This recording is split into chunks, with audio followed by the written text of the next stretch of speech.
May isang malupit na katotohanan, isang katotohanang tahimik na pinagkakasunduan ng buong elite, ng mga kapitalista, at ng mga nakatayo sa tuktok ng pyramid.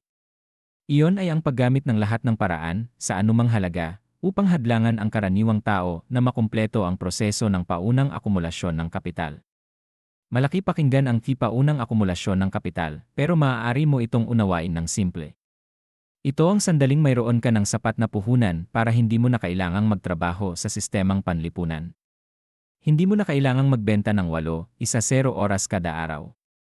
Hindi mo na kailangang ipagbili ang oras, lakas, o dignidad mo para kumita. Nabubuhay ka na mula sa kita ng sarili mong kapital. At kapag umabot ka sa antas na ito, masasabi mong nakamit mo na ang minimum na kalayaang pinansyal.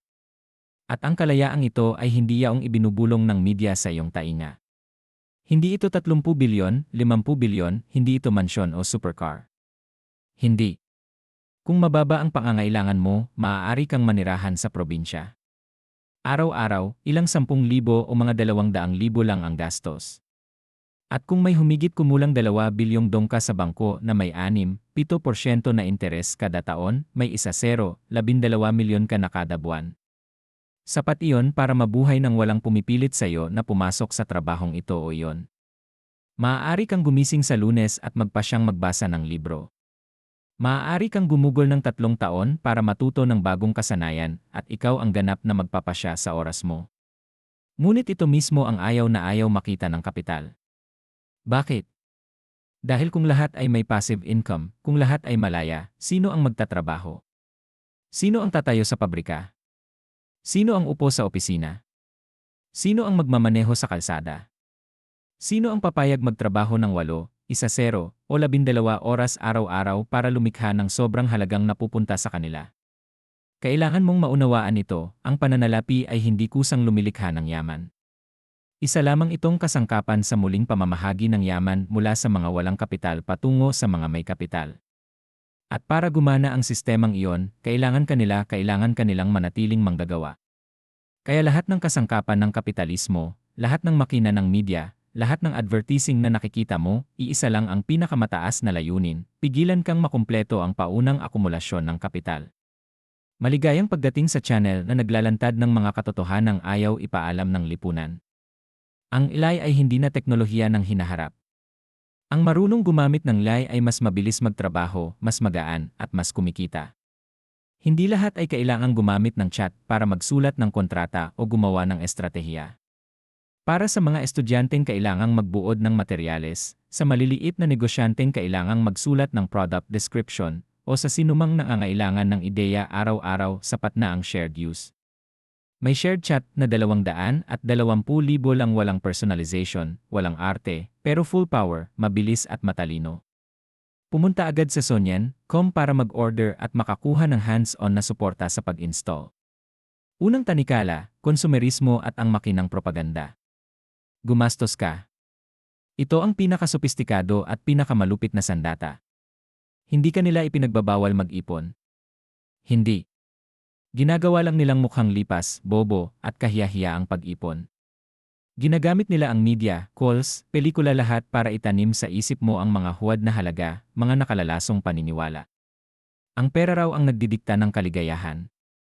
Kailangan daw ng bahay at kotse para makahanap ng pag-ibig. Ikaw raw ay kung ano ang pag-aari mo. Isang beses lang ang kabataan kailangang maranasan, kailangang lubusin, kailangang maglakbay. Ginagawa nilang sukatan ng tagumpay ang paggastos. Ginagawa nilang obligasyon ng kabataan ang pagluho. At ikaw, bilang isang kabataan, natatakot ka na maiwan, na hindi makasabay. Natatakot kang ituring na bigo kung 30 ka na at wala pang kotse. Natatakot kang sabihang hindi marunong mabuhay kung hindi ka nag-heal sa isang 5-star resort bawat quarter. Kaya sumasabak ka sa karerang ito gumagastos, namimili hinahabol ang mga huwad na halagang iyon. Kapag hinabol mo ang konsumerismo, mauubos mo ang lahat ng kinikita mo. Paglingon mo pagkalipas ng 10 taon 35 ka na may mamahaling cellphone ka, ilang sosyal na biyahe para sa social media, at isang walang laman na savings account. Sinira mo mismo ang bawat pagkakataong mag-ipon ng kapital. Ginawa mo eksakto ang gusto nila. Ikalawang tanikala, ang bitag ng e-life upgrade. Kapag hindi ka tinumba ng propaganda at nakapag-ipon ka ng kaunti, gagamitin nila ang ikalawang tanikala. May magarang pangalan nito, pag-upgrade ng kalidad ng buhay. Ganito ang takbo nito. Kapag may 35 milyong dong ka, ang bangko, ads, o kaibigan ay magsasabing magpalit ka ng cellphone.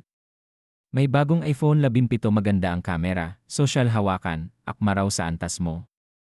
Kapag nakaipon ka ng 350 milyon, sasabihin nilang bumili ka ng kotse pang araw-araw para may tiwala ang partners at mas madali raw ang buhay. Kapag nakapag-ipon ka ng 3.5 bilyon na dapat sanay malapit ka na sa minimum financial freedom agad nilang sasabihin, bumili ka ng bahay. Kailangan ang settled para umasenso. Kumbinsihin kang kumuha ng high-end condo sa installment. Lahat ay binabalutan ng salitang investment, enjoyment, pagbuo ng tahanan. Pero ang dulo, ubusin ang bawat sentimo mo at ibalik ka sa panimulang linya. Akala mo pag-aari mo ang kotse at bahay ang totoo, may utang ka sa bangko at kailangang magpakahirap para sa interes. Akala mo may bahay ka ang totoo, pumirma ka sa sentensyang pagkaalipin sa loob ng 30 taon. Hindi ka makapag-resign, hindi ka makasagot sa boss dahil 3 buwang walang trabaho lang kukunin ng bangko ang bahay mo. Ikaw mismo ang kusang nagsuot ng kadena at ikinandado ang sarili sa makinang ito. Hindi ka na malaya. Isa kang high-end na may utang. Ikatlong tanikala, ang cash flow quadrant. Ito ang kabuang larawan kaya umiiral ang dalawang tanikala. Sa cash flow quadrant ni Robert Kiyosaki, nahahati ang lipunan sa 4 na grupo. Una, mga empleyado pinakamalaki ang bilang. Ipinagbibili nila ang oras at lakas kapalit ng sweldo. Mga tornilyo sila ng sistema. Ikalawa, self-employed may-ari ng maliit na negosyo, freelancer, creator, consultant, eksperto, barbero, at B. Mas may kalayaan sila, pero oras at lakas pa rin ang ipinagpapalit. Kapag huminto sila, hinto rin ang kita. Ikatlo, mga may-ari ng negosyo may sistemang umaandar kahit wala sila. Ginagamit nila ang oras ng iba para kumita.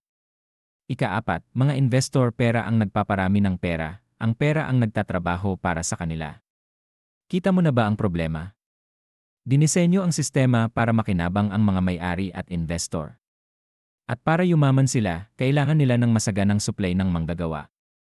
Ang dalawang tanikala konsumerismo at life upgrade isa lang ang trabaho, ikandado ka sa grupo ng empleyado. Kung wala ka, sino ang magtatrabaho para sa kanila? Sa pag-ubos ng kapital mo, sinisiguro nilang hindi ka kailanman magkakaroon ng sapat na puhunan para lumipat sa pagiging may-ari o investor. Walang kapital, walang investment. Walang kapital, walang sariling sistema. Isang pagpipilian lang ang natitira, bumalik sa pagiging empleyado at ibenta ang oras at lakas.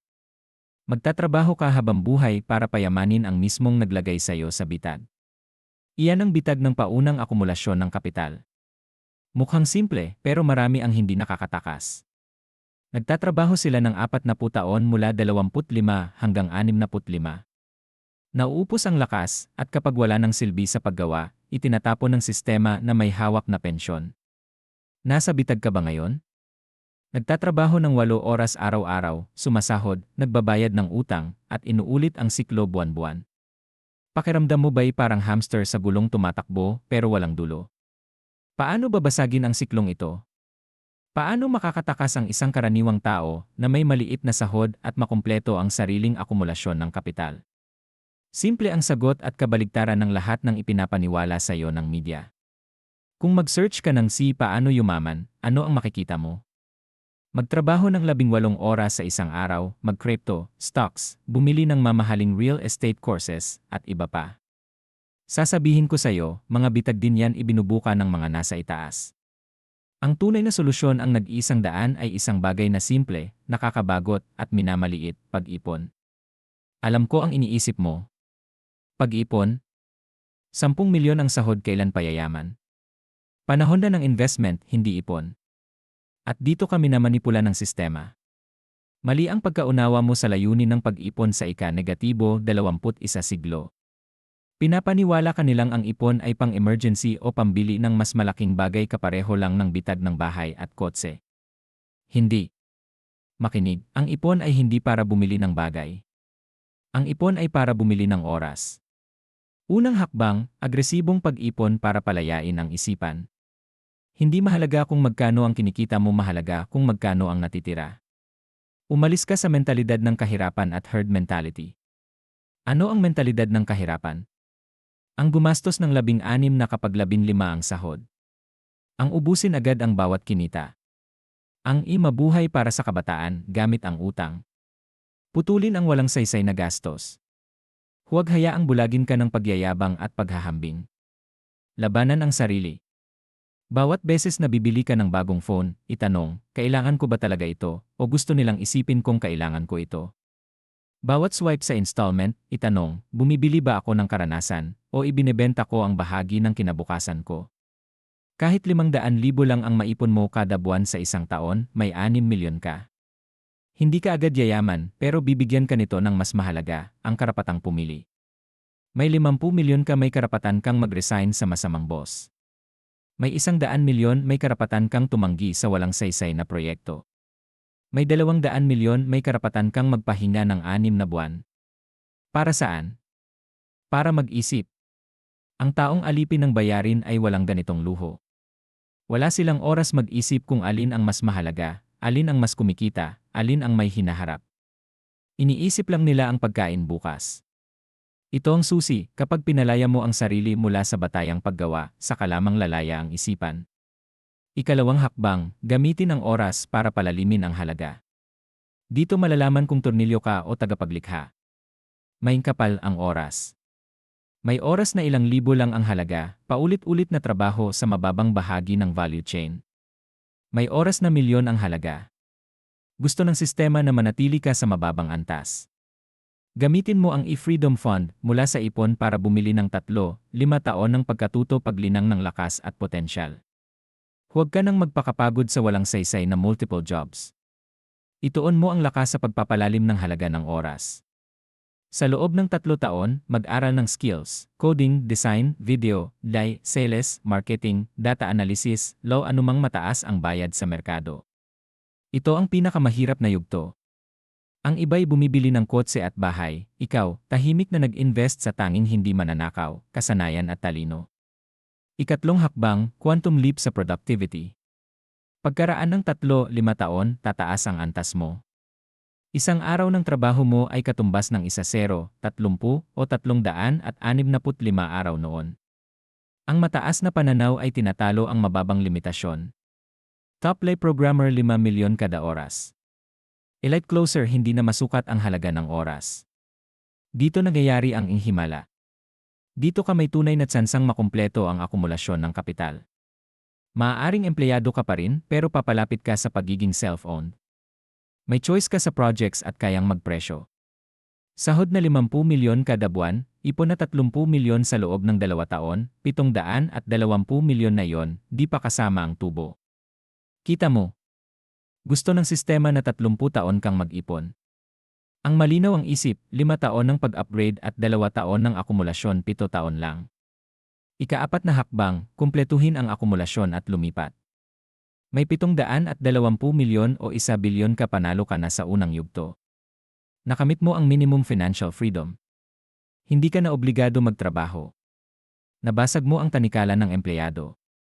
Ikaw na ang magpapasya, magtrabaho dahil sa passion, magpahinga, ilagay sa bangko at mamuhay ng mas mabagal, may fixed income ka na. O dito nagsisimula ang tunay na laro, gamitin ang kapital para maging investor o may-ari ng negosyo. Bumuo ng sariling sistema at umupa ng iba para magtrabaho para sa'yo. Hindi ka na tornilyo. Ikaw na ang may-ari ng makina. Hindi ito para sa lahat. Kailangan ito ng bakal na disiplina at malinaw na isip.